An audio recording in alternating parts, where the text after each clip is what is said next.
60s, they kind of had a resurgence, but unfortunately, they ran into a buzzsaw in the form of the Green Bay Packers in the early 60s.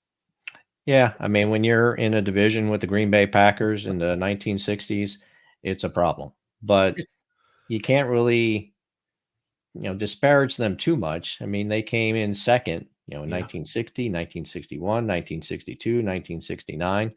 So they were competing against those Packers and against the rest of the NFL. It's just like you said, the buzzsaw of the Green Bay Packers. I mean, nobody was beating them on a regular basis. So it was definitely difficult on them. And, that was the beginning of the dry streak of not making it back to the playoffs. And you think of some of the talent that Detroit still had in the early 60s with Yale Larry and Night Train Lane, Dick LeBeau, and of course Joe Schmidt.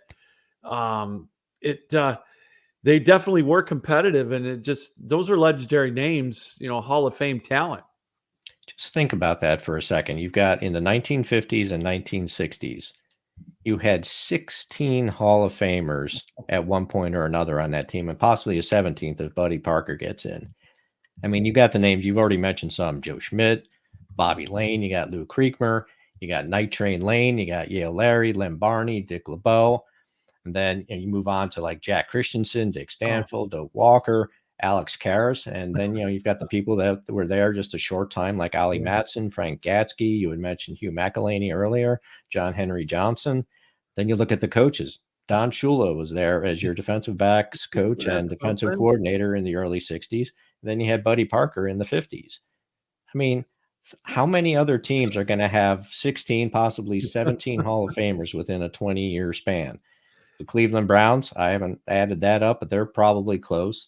Yeah. You're probably not going to see that out of the 2000 and 2010s New England Patriots, but really those are the only teams that would even come close to it. Maybe the Steelers of the 70s, but that's it. So just like you said, the amount of talent that they had on that team was just unbelievable. Do you think, maybe it's just me being from the Midwest, but do you think the Baltimore New York Giants championship games of 58, 59 may have cast a shadow on some of the dominance of Cleveland and Detroit in the 50s? I would say it's possible, yeah, because things really took off in 58, probably because of, the broadcasting on television and stuff like that. If you started having more regular broadcasts, especially of the championship games earlier in the 50s, I think you probably would have seen something different, especially when you're having those close games. People would have loved seeing that. I mean, you had overtime in the 58 championship game. So I think it definitely would have helped, but without a lot of that exposure, you're also not in big markets like New York, or at least along the East Coast where you got New York, you've got Boston, you've got Baltimore, Washington.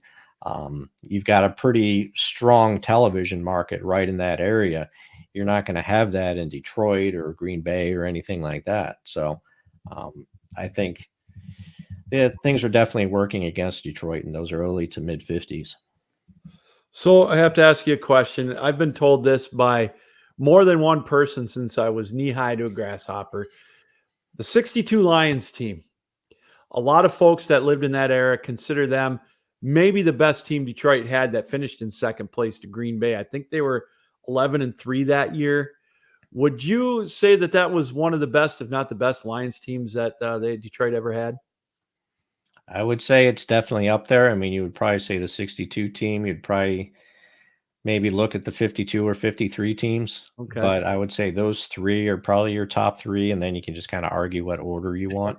But that's what I would say. Yeah, that 62 team beat Green Bay on Thanksgiving.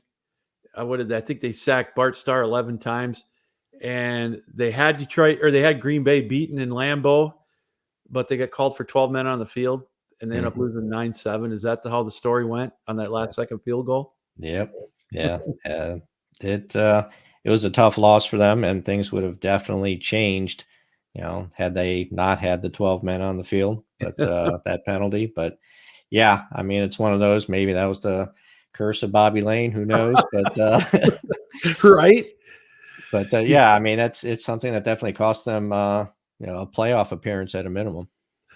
And they had back then what was known as the playoff bowl for the second place teams. And Detroit won all three of those from 61 to 63, if